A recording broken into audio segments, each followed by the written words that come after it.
So welcome everybody. Hi John. Hello. We're very, very pleased to be talking to you today and for you to host this safari cooking, the winter safari series that we're kicking off with you live from where are you? I'm in Battle in East Sussex. Let me just put the camera there. That's it. 1 minute. I have to move the camera around, so bear with me.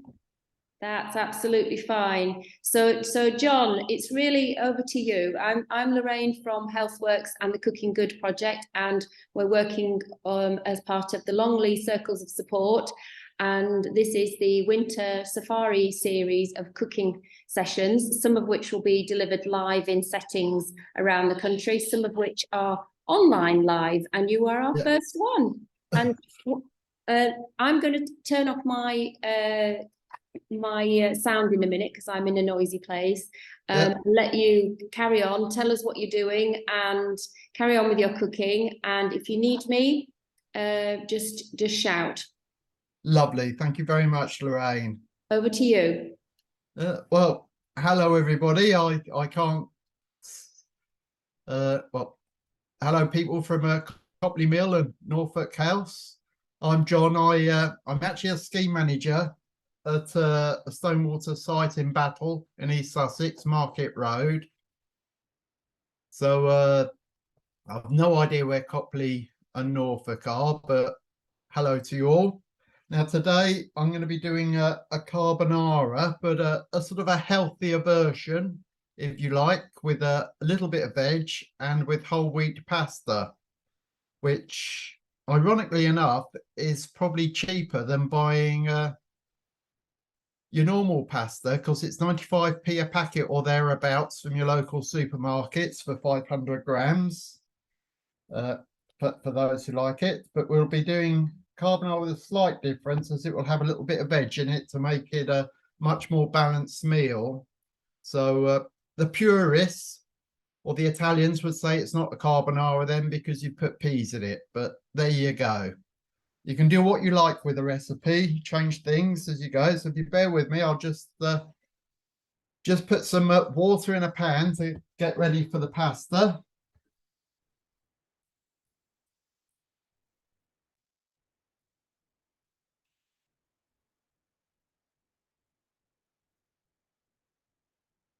While John's doing that, I'll just say that we can share the recipe, one of our recipes for carbonara with you via your settings as well after this.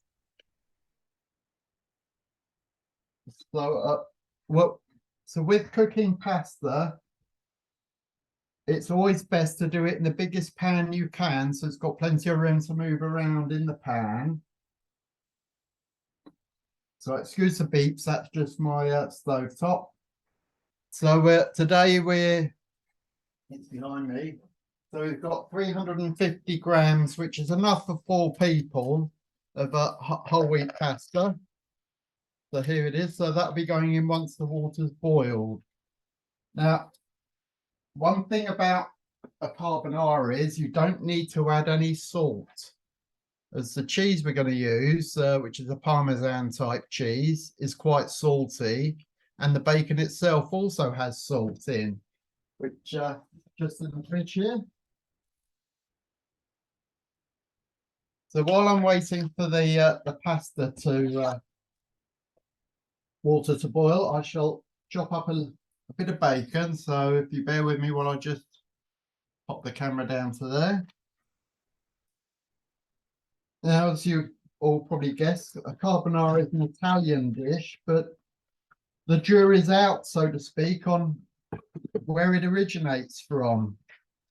Some say it comes from American servicemen using their rations in the Second World War, taking their rations of tins of spam and powdered eggs to Italian restaurants. And they sort of came up with it, or it actually comes from a group of people called the Carbonari, who the charcoal makers in the forest. And it was a dish that they made using one pan in the forest, or one I think is probably the the truth is that it's actually an old Italian household dish. So so we're chopping up about 150 grams of I'm using streaky bacon today.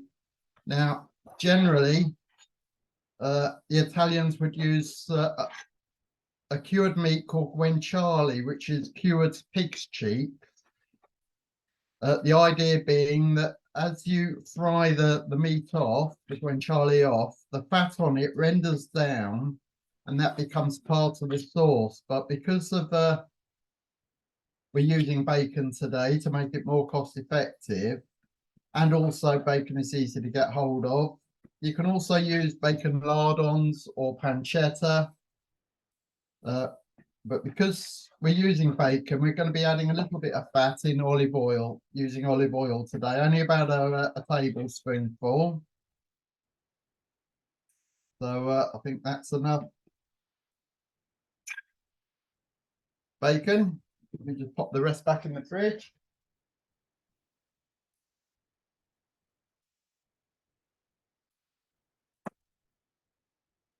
Now, if you do fancy using the Italian guanciale, you won't find it in a British supermarket generally, but you will find it in an Italian deli. But it is quite pricey. That's the bacon chopped up.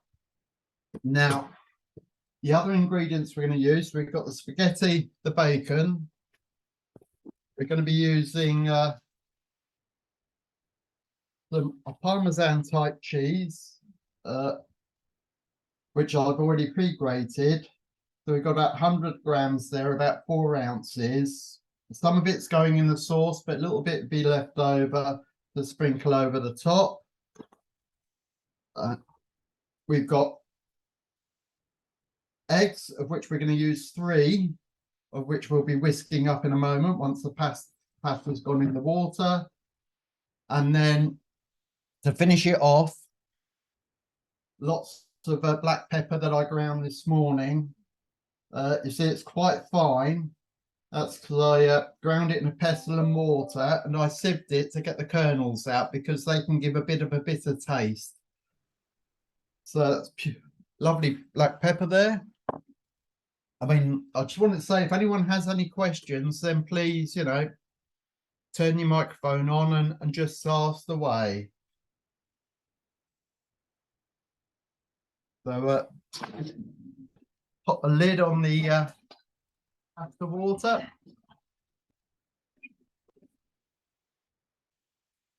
So if you're boiling water, say pasta, because it obviously needs to cook it, plunging into boiling water, always use a lid when you're boiling the water, as that will reduce your the cost of your gas or electric. It won't take quite so long to boil. And then the other thing we're going to add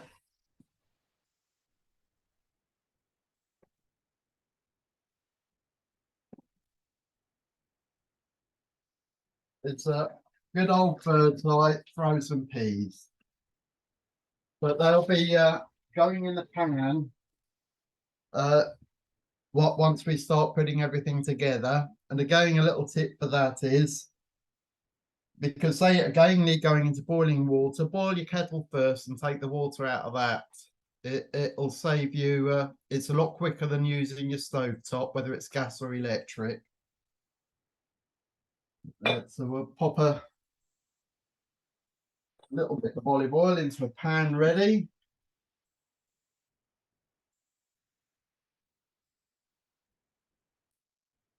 So just popping about a teaspoonful of olive oil in that.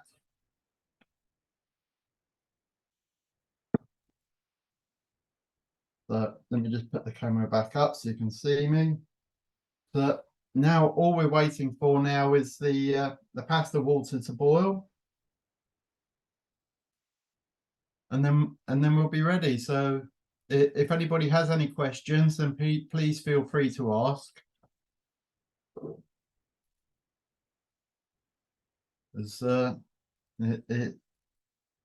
It's quite difficult. I've never done this before, so please bear with me.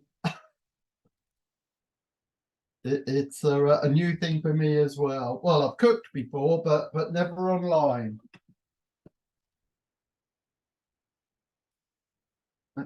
you may have noticed, even though it's an Italian dish, we'd expect garlic in it. Garlic is something you could put in as an option, but the recipe itself doesn't actually contain garlic generally. But what I'd recommend is that you don't have bits of garlic floating around. It's I'll get some garlic out of the pot and then I'll show you.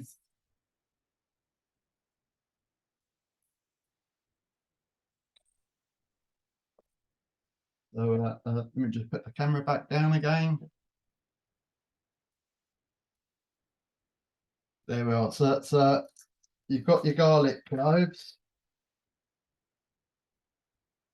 So just take the bits off, get a knife, and then just crush it. And then it all peels off. So leave it like that, all bruised. And then pop it in the pan while you're frying the bacon, and then the garlic will impart, and then you can take the garlic out afterwards. But purely an option. You know, some people don't like garlic, but from a health benefit point of view, you know, garlic's actually very good. Apparently supposed to help lower blood pressure, amongst other things.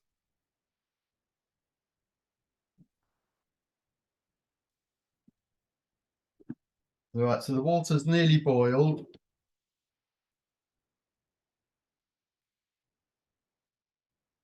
Here we go.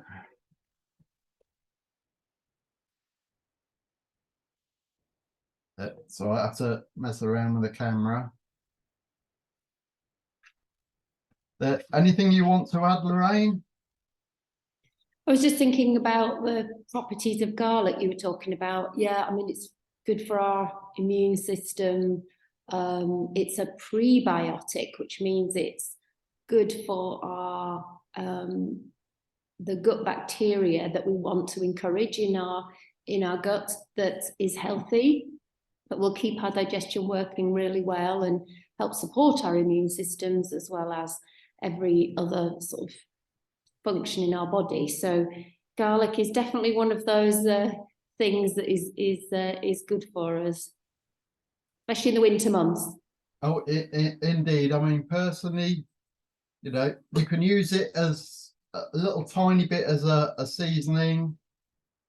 You know, just adds a tiny bit of flavor, or you know, some dishes you might want to throw a lot in. I mean, I quite often will, if I'm cooking something like a piece of salmon, I'll actually do what I've just done, sort of crushed it a bit and then just rub the broken garlic clove over the fish itself. So again, you're not eating bits of it, but you're getting the flavors and the taste.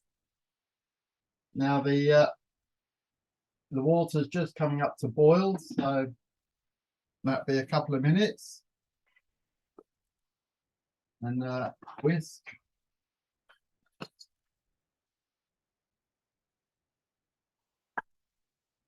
Now, obviously, there's some people out there who don't eat meat. A carbonara can be made with salmon, prawns, tins of tuna. You can do, you know, you can have it with chicken. It doesn't necessarily need to be with bacon. You can have it with vegetables. You know, fry up a little bit of courgette, some broccoli, some French beans, and then sort of mix it all up. But again, you know, the purest Italian chef would probably say you're not making a carbonara because it only contains guanciale, but it can be whatever you want with a recipe. Yeah, and to add any vegetables from a new, you know, just to add any vegetables like peas or carrots or anything like that to your carbonara, you're adding some extra fiber, and that's also really good for our gut again. Well, that's it. As a carbonara in its purest form is protein rich, but not necessarily vitamin rich. Because you've got protein from the cheese, the meat, and the eggs.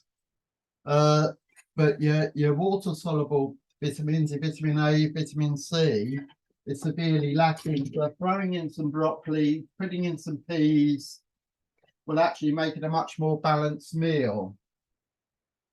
Having said that, you could, have your vegetables on the side. So Yeah, or if it's not winter, you fancy a bit of salad on the side. That's always goes well with the carbonara, I think. And you're not putting onion in yours.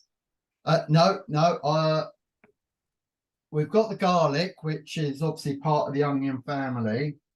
So I'll just pop the garlic clove in there, but I tend not to myself because onion sort of is quite a pungent, very strong taste, and it tends to sort of overpower the delicateness of the cheese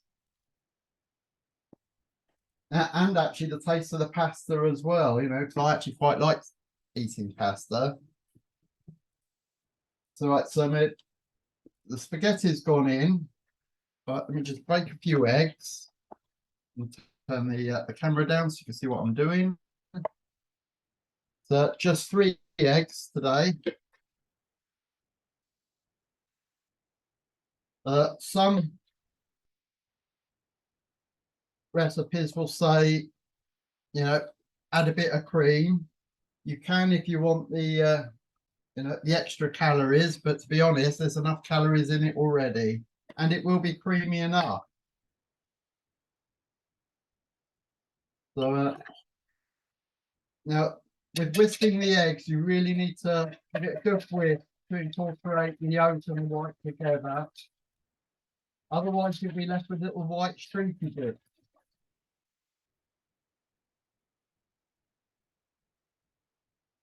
And then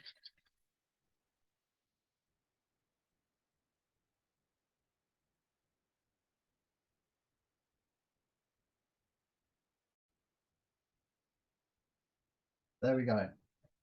So that's the eggs whisked up, and now we're going to add most of the cheese, but we're going to keep a bit of the cheese back to sprinkle over the top.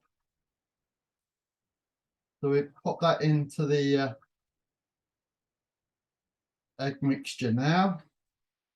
I don't know if you can move the camera a little bit away from the. That's it. We can see. Is that it? Thank you very much. So just mix all that up together. So what have you got in there, John? You've got the cheese. So we've got most of the cheese, kept some back to sprinkle over the top, and 3 eggs. Fabulous. I was lucky, we've still got a couple of free range eggs here, but I understand there is a bit of an egg shortage. So just keep an eye on the time for the pasta, because pasta generally takes between 8 to 10 minutes to cook. Some take a little bit, a couple of minutes longer. Or if you're using fresh pasta, only a couple of minutes. But you need to give it a stir every now and then to stop it sticking together. And we're going to pop the bacon on to start frying that off now.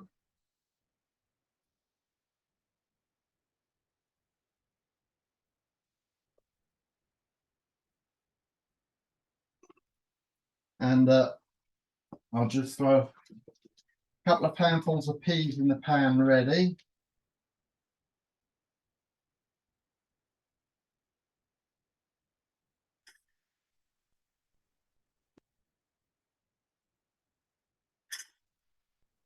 I'm using peas, but you could use broccoli, courgettes, wheat corn, anything you like. So pop this back in the freezer.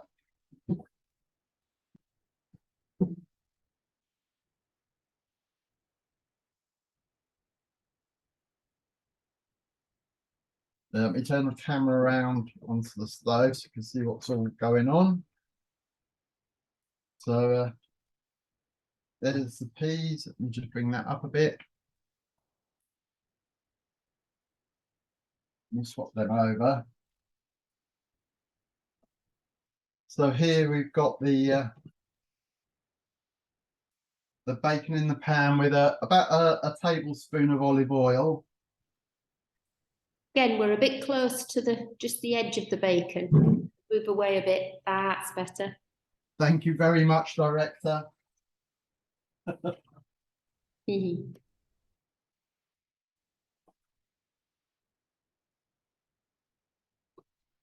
Now, the other thing we're going to do, once the pasta's come out of the pan, we're not going to throw away the water. It's going to be needing a little bit of it. We're going to put a small bit, so 3 or 4 tablespoonfuls, so about half a ladle, in with the egg mixture because it tempers it and it helps to stop it splitting. Oh, yeah. And the other thing about garlic, you have to be aware, it actually burns very quickly. So if you're doing something with, say, garlic and onion in a frying pan, have the onions on for a few minutes before you put the garlic in. Garlic contains a lot more in the way of sugars that catch very quickly in the pan. So here we go. You want the bacon to separate.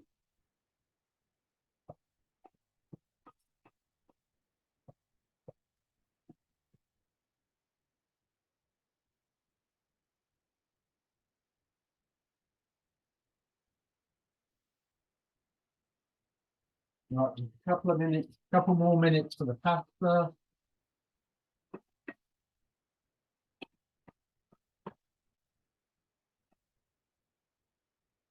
Right, we just open the window.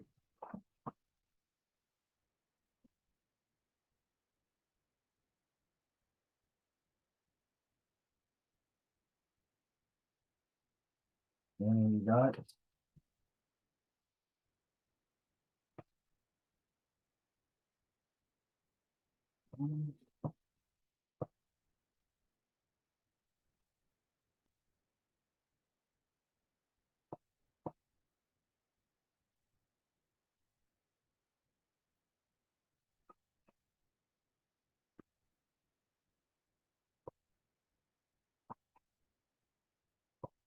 Now, the bacon, you can have it cooked soft or you can have it cooked crispy. The important thing is that it's cooked. I'll have it a little bit crispier than this, so it just starts getting a bit of colour in it.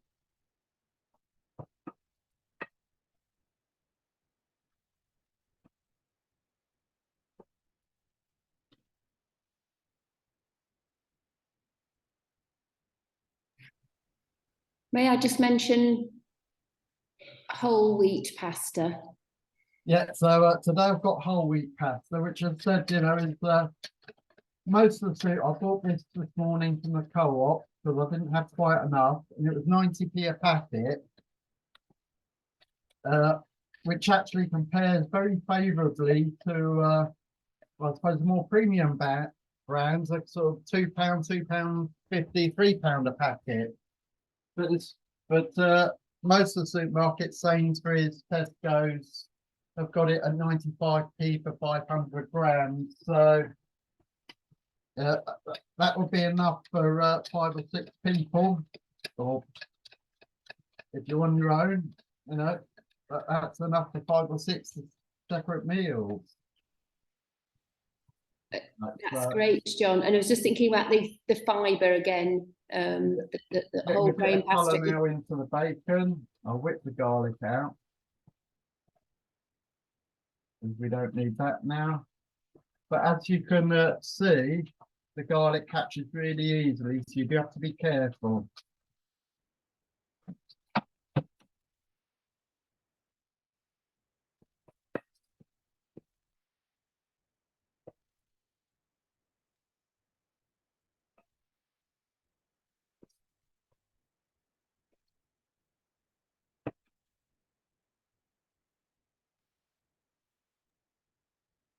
Okay. I wish it was smell-o-vision. Pardon? Oh, I know. I can smell the bacon.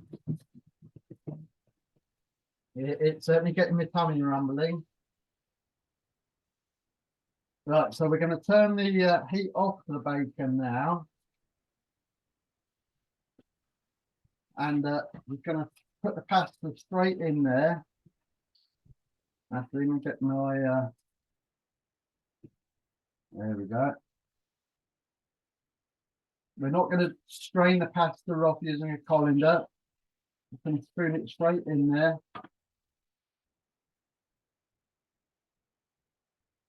Now, for some pasta dishes, say you're doing a pasta bake and you need to cook your pasta first.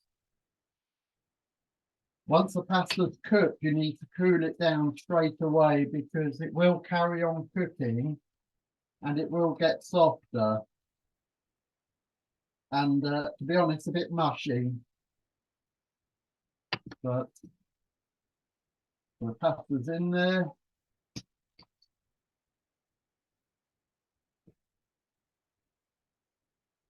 And now we're not going to throw the water away because we're going to use a little bit of that.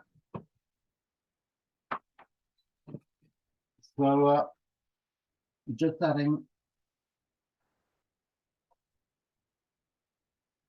It's also, you've got the starches in the water from the pasta and they help give the sauce a sort of silkiness, as well as it stops the egg splitting. Now, they're ready now to, so if I just turn that round there. Now, the pasta and the bacon is off the heat now. Let me put the kettle on just for the peas.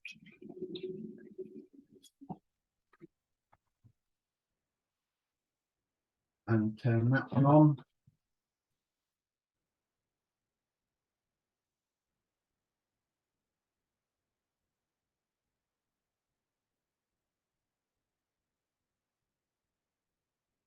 Sorry, apologies, I do have a noisy kettle. So right, so the sauce will be mixed up. This is off the heat. Now, the heat from the pasta will cook the egg. If you do this overheat, what will happen is the egg will start turning into scrambled egg or an omelette. So, put it all in there. And then just give it a good old mix up.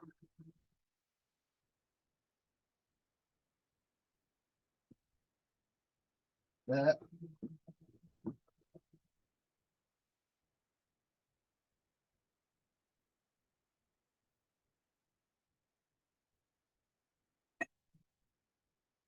And so get it all mixed up. Now it's looking a tad dry, so again we've saved the water. So we're just going to add a little bit of water into there. John, Water. John, That's a little bit better now. John. Yep. Norfolk House are saying, looks good, John. Wish we could smell it. Lovely. And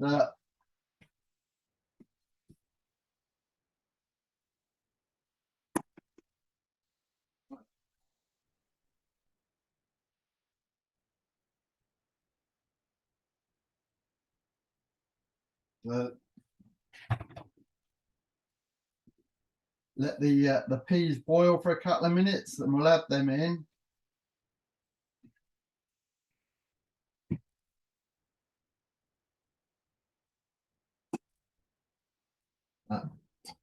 And just add a little bit more water and just getting the rest of the egg and the cheese out the jug. Back in the sink.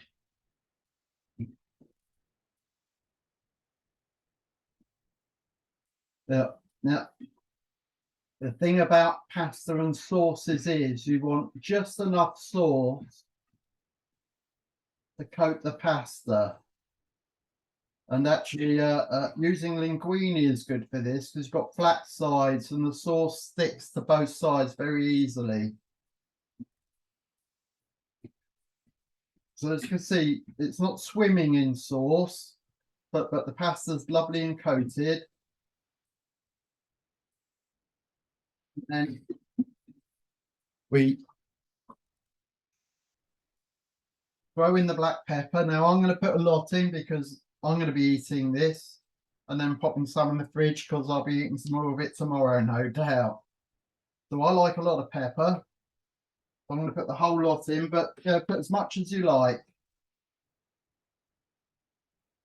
You don't need to add salt to this, really, do you? Because the bacon's salty. Yeah, you've got the cheese is salty, the bacon's salty. Now, they do say you should add salt to your pasta water, but you don't need to. In fact, I think it's slightly better for well, certainly better for heart health and in general, especially if you have got salt in the bacon and the cheese. Well, that's it. I generally use very little salt in cooking. You know, if I'm cooking for other people, if they want salt, they can put their own on. And when you think, you know, if you're doing a casserole using OXO stock cubes or Bisto stock cubes, other stock cubes are available. They make them with lots of salt, so you don't actually need to be adding any more. That's the pepper in. And now I just throw in some peas.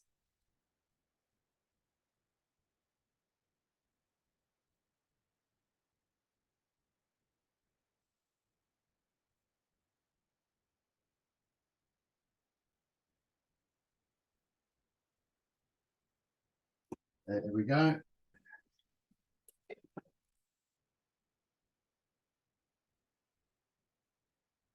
Naturally, I think of all the vegetables you can eat, I actually like peas because the green actually gives it a nice sort of fresh colour.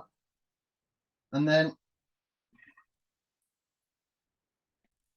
well, we're just about there now. We can just put that to one side.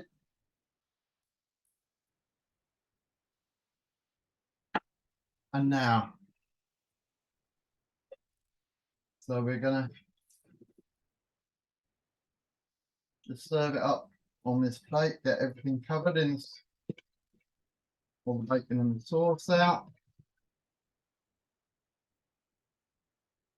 Now there's enough here for 4.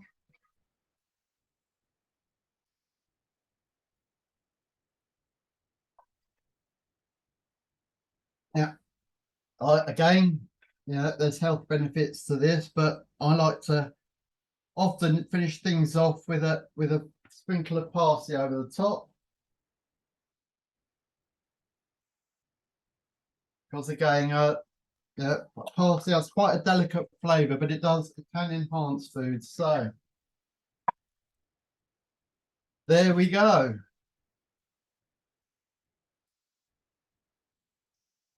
Quick, simple.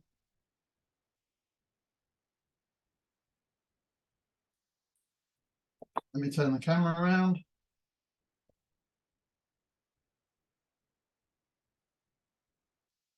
Oh, I haven't got the camera right. There we go. Any questions? Lorraine? Hi. How are you doing, John? Is that it? That's it. It's all done. It doesn't take long. Yeah. So really, it only takes as long as it takes the pasta to cook. That's fantastic. Fantastic. And you just serve that. It's probably not an easy one to freeze, is it? No, but you can pop it in the fridge. You know, it is something you could make beforehand. If you are going to do that, I'd recommend that you cool it down as quick as possible, which actually probably means you shouldn't do it, but I will. If things need cooling down quickly, I will just pop them in the fridge hot. Yeah, put it in the fridge when it's a little bit warm. As long as it's not next to Yeah. anything, it's going to melt. Yeah, good point. Now I'm unfortunately now in a bit of a noisier room, so I think we'll sign off. And thank you for everybody for joining, and in particular, thank you, John, for leading this session and cooking us a fantastic, easy pasta dish. Anytime. I hope everyone enjoyed it, and I will share the recording very, very soon. Yeah. Now, will you be putting this up on any other sort of media? It's going on the Healthworks YouTube page, and it'll probably be shared via the Stonewater Facebook page and amongst the retirement wellbeing Right. team. Will you be doing some editing on it?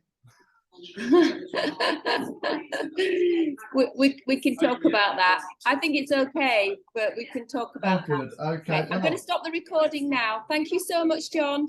No, that's all right. I'll sign off